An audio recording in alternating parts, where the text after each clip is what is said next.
Halo Subbreaker, kembali lagi bersama Bang D di sini. Terima kasih sudah mengeklik video ini dan selamat datang di channel Kaum Review. Gimana kabarnya hari ini? Semoga menyenangkan ya. Video kali ini Kaum Review akan melanjutkan kembali cerita tentang hero kita yang terlalu overpower. Jadi apa kalian mau tahu gimana ceritanya? Langsung aja ya kita mainkan videonya. Tapi sebelum itu, jangan lupa untuk siapkan kopi kalian, bakar rokok kalian, dan siapin juga cemilan kalian. Video pun kita mulai.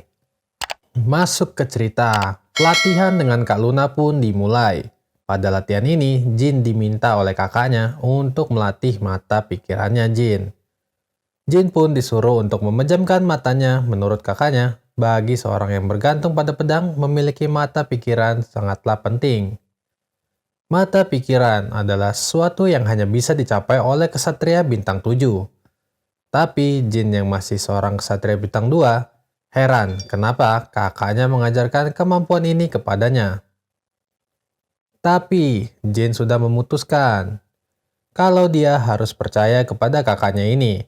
Ia yakin kalau Luna pasti punya rencana yang baik untuk adik kecilnya ini.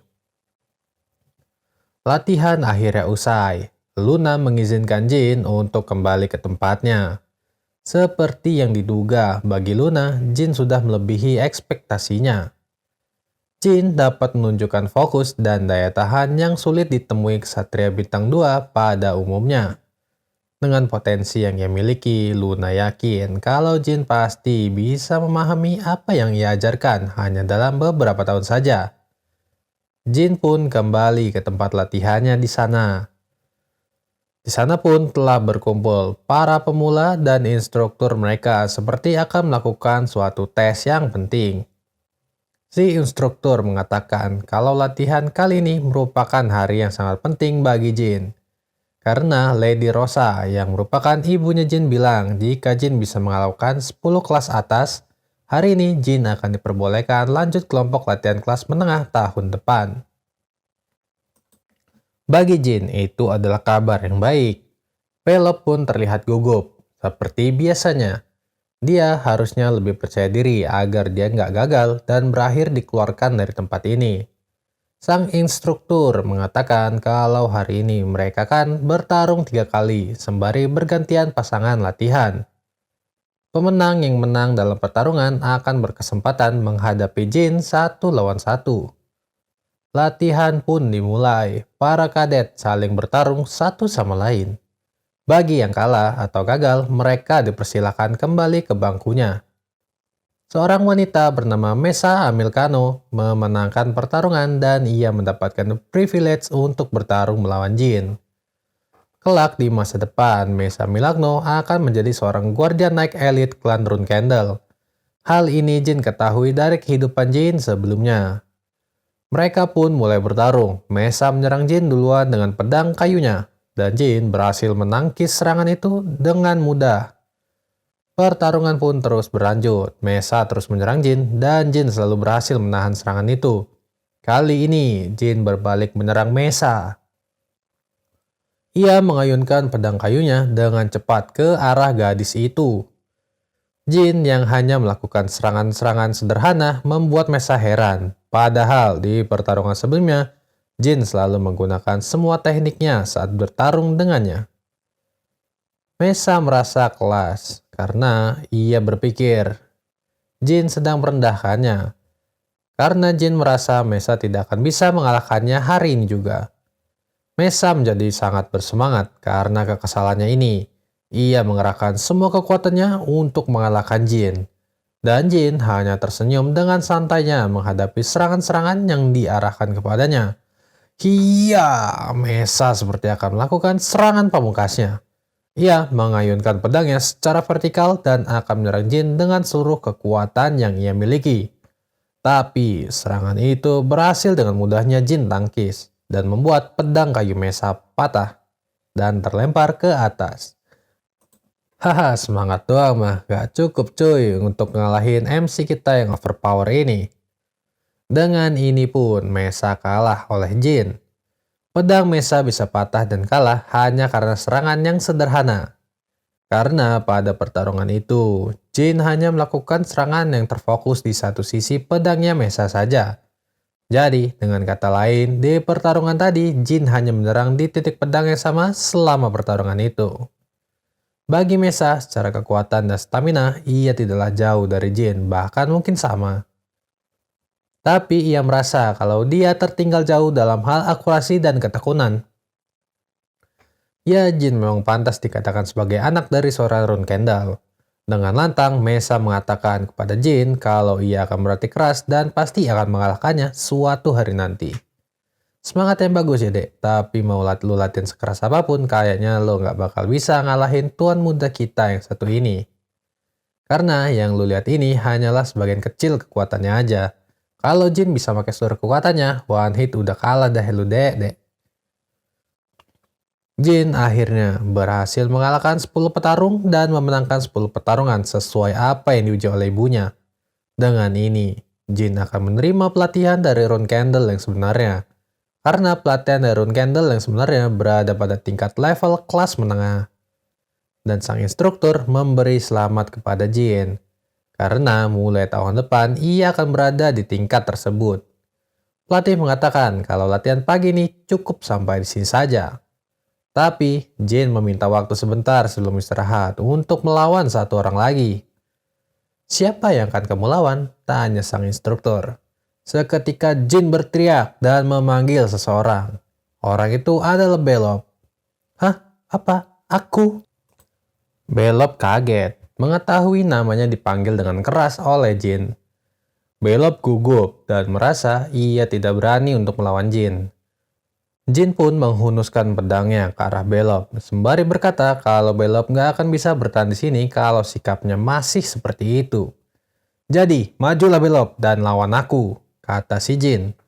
Belop dengan gugup dan takut terpaksa maju dan menghadapi Jin. Jin berkata pada Belop, walaupun aku lelah karena sudah bertarung sebanyak 10 kali, tapi aku tetap lebih kuat darimu. Karena itulah aku ingin bertarung melawanmu. Hah, apa maksudnya? Itu begitu yang dipikirkan oleh si Belop. Jin langsung saja dengan ganasnya bergerak dan bersiap menyerang Belop. Jin menyerang Belop dengan sekuat tenaga, tapi Belop masih bisa menahan serangan itu dengan baik. Jin pun melompat ke belakang, kali ini menyerang dengan menekel Belop dari bawah yang membuat Belop pun terjatuh. Belop merasa Jin terlalu berlebihan, kenapa ia sampai seserius itu melawannya? Kau pikir aku manggilku hanya untuk bertarung biasa saja? Kalau kau tidak serius dan bersungguh-sungguh, aku bisa saja membunuhmu. Ucap si Jin mengintimidasi Belop. Cepatlah bangun, cukup kali ini saja aku berbuat baik kepadamu. Belop pun bangkit. Tiba-tiba ia mengeluarkan sebuah cahaya kuning menyelimuti pedang yang ia gunakan. Sebuah kekuatan yang disebut aura. Kali ini Belop nampak serius dan akan bertarung dengan seluruh kekuatannya. Mesa yang melihat itu merasa khawatir dan meminta instrukturnya Garon untuk menghentikan pertarungan ini. Karena jika ini berlanjut, Jin akan berada dalam situasi yang berbahaya. Tapi Jin dengan tegas mengatakan kalau Garon harus menyimpan dan merasakan hal ini sampai ia mati. Dan ini merupakan perintah yang diberikan Jin kepadanya. Kalau sudah begini, Garon hanya bisa menuruti perintah itu tanpa protes sedikit pun. Belop memancarkan ekspresi yang penuh percaya diri, berbeda dengan dirinya 5 menit yang lalu. Ia mengatakan, sebenarnya apa yang kau inginkan, Tuan Muda? Ya, seharusnya kau memang harus begitu. Kalau kau bisa menggunakan aura, kenapa kau harus menahan diri? Begitu ucap Jin membalas pertanyaan Belop. Belop pun langsung saja berlari menyerang Jin sambil berteriak kalau Jin melakukan kesalahan karena telah membuatnya menjadi seperti ini. Serangan Belop masih bisa ditahan oleh pedang kayu Jin. Walaupun harus dengan berusaha payah, tapi itu tidak cukup. Serangan yang dilakukan oleh Belop membuat pedang Jin patah. Jin pun terpental ke belakang karena serangan itu. Jin pun tidak menyangka kalau Belop sekuat ini. Walaupun sebenarnya ia sebelumnya sudah tahu kalau Belop itu memang kuat.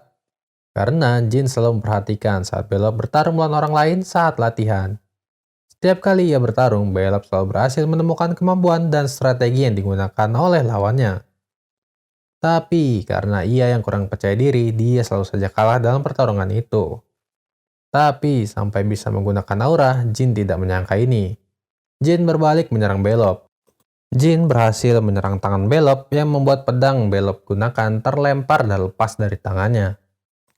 Tangan kiri Belop sakit dan dicedera karena menerima serangan itu. Dan seketika Jin menyerang Belop dengan gaya MMA. Ia mencekik Belop dari belakang, yang membuat Belop tidak bisa bernafas dan tidak bisa bergerak karena serangan itu. Tapi seketika Jin melepas kunciannya itu dan Belop tertunduk jatuh, ia seperti berusaha bernafas kembali. Kenapa kau berhenti? Kenapa kau tidak membunuhku saja? Bukannya tadi kau bilang akan bertarung dengan serius? Apa memang kau suka mempermainkan orang lain? Teriak si Belop. Jin dengan dingin menjawab, "Oh, tidak mungkin aku seperti itu." "Lalu kenapa?" tanya Belop dengan heran. "Sejujurnya, membuatmu sampai seperti ini membuat Jin sakit. Hal ini membuat hati Jin sakit melebihi apa yang dipikirkan oleh Belop." Jin mengatakan pada Belop kalau sikap peduli yang ia lakukan hanya bisa ia lakukan ketika dirinya sudah menjadi kuat. Dan kau lebih lemah dariku. Walaupun itu merupakan hal yang Jin sukai, tapi kau tidak akan bisa bertahan hidup di neraka ini jika kau terlalu baik.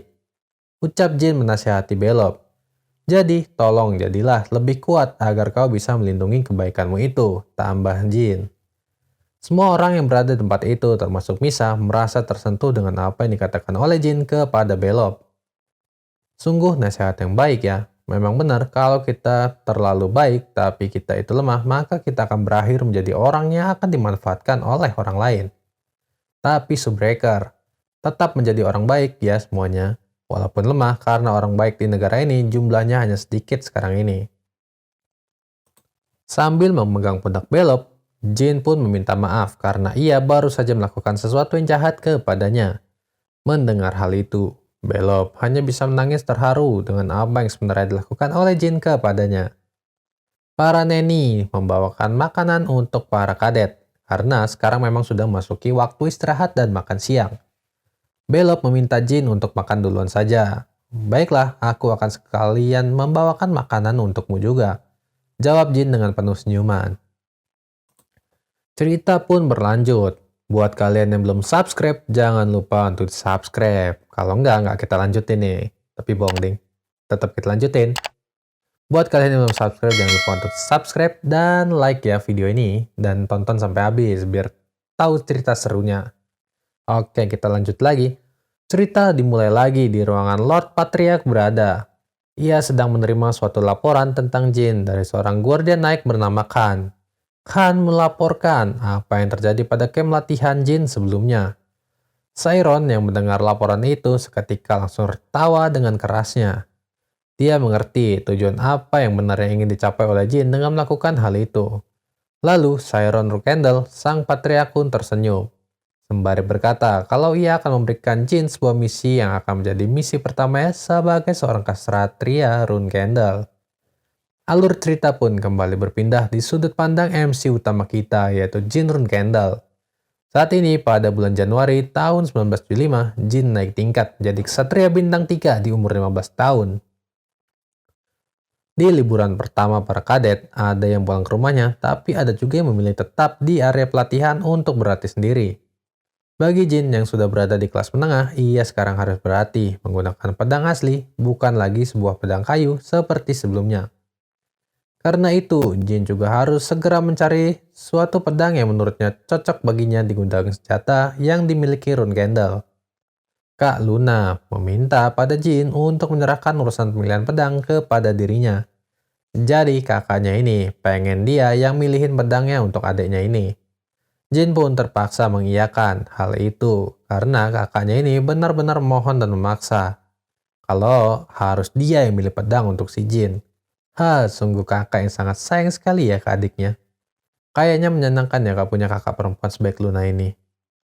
Ya, walaupun begitu, Jin berpikir kalau kakaknya pasti lebih baik dari dirinya dalam memilih pedang yang cocok baginya. Wanita berambut perak itu keluar dari gudang persenjataan membawa suatu pedang besar yang ingin dia kasih ke adiknya. Jin yang melihat itu hanya bisa diam dan mengeluarkan ekspresi kaget dan kocak yang penuh dengan keheranan. Kok pedang begitu yang kakaknya pilih ini? Pedang itu bernama Bayless Lauder. Sebuah pedang yang Luna gunakan waktu Luna berusia sama dengan Jin. Pedang ini sama memiliki karakter yang sama dengan pedang Krentel yang Luna gunakan sekarang. Walaupun gak enak hati, Jin menolak menggunakan pedang itu karena baginya pedang itu sangat besar dan gak cocok baginya. Luna yang merasa kecewa, berkilah kalau ia hanya bercanda merekomendasikan pedang ini kepada Jin. Tapi Jin sadar kalau kakak itu tidak sedang bercanda sama sekali. Luna menyerah dan menuruti kemauan Jin. Dia berkata kalau ia akan menunjukkan pada Jin pedang yang lainnya. Jin pun bernafas lega karena kakaknya ternyata mau menyerah juga dan tidak memaksanya untuk tetap menggunakan pedang yang besar itu. Kakaknya itu memiliki sebuah pedang lainnya yang menurutnya pedang ini merupakan sebuah pedang yang paling cocok bagi adik kecilnya ini. Sebuah pedang dengan gagang berwarna kuning dan mata pedang berwarna silver serta sarungnya berwarna hitam dengan list keemasan. Pedang ini bernama Brasa Damante, sebuah pedang yang sering disebut sebagai saudara dari pedang legendaris Barisada. Barisada adalah sebuah pedang yang dulunya digunakan oleh sang patriark pertama. Barisada juga merupakan pedang yang dulu dipilih oleh Jin saat ritual pemilihan pedang waktu Jin masih bayi. Kalau subscriber lupa, bisa abis ini tonton ulang dari part pertama ya. Tentu saja aku menyukai ini. Pedang ini sangat luar biasa, bahkan jika dibandingkan dengan pedang swordman lain di keluarga ini, ucap Jin kepada kakaknya. Memang, bagi Jin, ini adalah pedang yang selalu ia inginkan. Dia tak menyangka kalau kakaknya akan memilihkan pedang ini untuknya. Karena Bradamante, dialah sebuah pedang yang cocok dengan spiritual power yang dimiliki oleh Jin. Tapi jika Jin memilihnya sendiri, ia yakin kalau seluruh saudaranya yang lain pasti akan protes dan berujung pada pertengkaran. Emang keluarga toxic Kendall nih ya. Jin pun berterima kasih kepada kakaknya karena memilihkan pedang ini. Ia tak tahu harus melakukan apa untuk membalas kebaikan kakaknya ini. Luna menjawab kalau Jin tidak perlu membahas hal itu. Luna merasa sedih karena Jin merasa seperti masih nggak enak atau sungkan kepada dirinya. Luna berkata kepada Jin, walaupun kita berada di keluarga yang gila karena para saudara kita sibuk bertengkar dan ingin mengungguli satu sama lain, kamu harus ingat kalau Jin masih punya kakak yang mencintainya tanpa pamrih, yaitu dirinya. Pastikan kau selalu mengingat hal itu ya, ucap Luna dengan ekspresi yang serius. Dan jangan membuat hari kakakmu ini sedih lagi, tambahnya. Sambil memegang kedua pundak adiknya ini. Baik kak, aku mengerti, aku minta maaf, jawab si Jin. Bagi Luna yang dari lahir selalu kesepian di keluarga ini, ia berharap Jin tidak kesepian seperti dirinya karena itulah ia melakukan ini untuk Jin. Luna berharap Jin akan mengerti suatu hari nanti. Singkat cerita, sekarang Jin berada di ruangan atau kamarnya. Ia menunjukkan Bradamante kepada Guardian Dragon-nya yaitu Murakan. Murakan yang sedang baca komik menjawab dengan ketus. Ia menyuruh Jin mengembalikan pedang itu karena bagi Murakan, Jin masih kurang dalam mengendalikan spiritual power. Karena untuk menggunakan Bradamante dengan baik, pengendalian spiritual powernya setidaknya harus berada di bintang 3. Tapi, Jin masih baru mencapai bintang 2 saja. Jadi kau tidak akan mampu membangkitkan kekuatan pedang itu, ucap si Murakan. Tapi, Jin merasa kalau ia sudah semakin dekat mencapai bintang 3. Jin tetap ngeyel dan mengatakan kalau ia akan bisa menguasainya dan menggunakan pedang itu sebentar lagi. Murakan yang merasa kesal memegang kepala Jin. Dia berkata, kalau Bradamante itu bukan pedang yang bisa kau gunakan seenak jidatmu saja. Bintang 3 itu batas minimalnya. Setidaknya sampai kau mencapai bintang 5, gunakan pedang itu sebagai pedang biasa. Jin tetap ngeyel, dia nggak sabar untuk segera bisa menggunakan pedang itu. Murakan pun merasa sangat kesal. Ia kembali salah merepas kepala Jin. Memaksa Jin untuk tidak keras kepala karena dia harus bersabar untuk dapat menggunakan pedang itu. Jin yang kesal karena dimarahi oleh Murakan dengan cepatnya mengambil manga yang dibaca oleh Murakan dan mengancam akan merobeknya. Tiba-tiba, Gilyu masuk ke ruangan itu. Ia seperti akan memberikan suatu info yang penting kepada tuan mudanya ini. Murakan yang menyadari Jin lengah dengan sigap mengambil komiknya yang berada di tangan Jin. Kili mengatakan kalau instruktur Garon sedang mencari Jin. Garon meminta Jin untuk datang ke ruangannya karena Garon ingin menjelaskan suatu misi yang akan diberikan kepada Jin. Sebuah misi pertama yang harus Jin lakukan saat liburan selesai. Wajar bagi seorang SWAT-man bintang 3 mendapatkan misi pertamanya, tapi Jin merasa aneh kenapa harus berangkat setelah liburan. Jin pun pergi ke sana untuk memeriksanya dan meminta Gili untuk menunggu di sini dengan Murakan. Jin pun sampai di ruangan Garon. Di dalam ruangan itu terdapat juga para kadet lain yang berlatih bersamanya. Garon mengatakan kalau misi ini diberikan Lord kepada Jin dan 9 kadet lainnya. Mereka akan melaksanakan misi ini dengan dibagi menjadi 2 kelompok. Misinya adalah penyusupan di sekitar perbatasan dengan kerajaan Zan. Kerajaan Zan berada dekat sekali dengan wilayah para Beastmen dan area mereka melakukan misi juga sangat dekat dengan wilayah teritori suku White Wolf. Jin merasa tempat ini seharusnya tidak ditangani oleh sekumpulan kadet pemula dan juga misi ini terlalu sulit untuk menjadi sebuah misi pertama. Dan herannya, grup ini cuma berisi para kadet yang nilainya menengah ke bawah, termasuk Belop di dalamnya. Apa mungkin ayah mendengar tentang pertarungan Jin dengan Belop, dan ini merupakan cara ayahnya untuk menguji dirinya. Begitu yang ada di pikiran Jin saat ini. Oke lah kalau begitu, akan kutunjukkan kepadamu ayah. Kalau tekadku tidak akan goyah, ucap Jin dalam hati yang penuh keyakinan kalau ia akan dengan mudah melewati misi ini. Misi seperti apakah yang diberikan oleh Sang Lord kepada Jin? Cukup sampai sini aja ya, karena suara udah serak ini. Kopi, rokok, cemilan juga udah habis. Udah saatnya nih lah, kita berhenti dulu ya sampai sini, kita lanjutin besok lagi.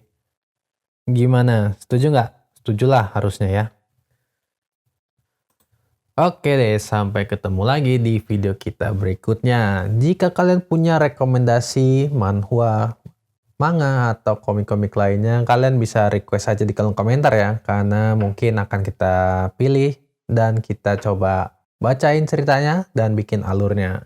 Oke, terima kasih sudah menonton video ini sampai habis. Bye-bye.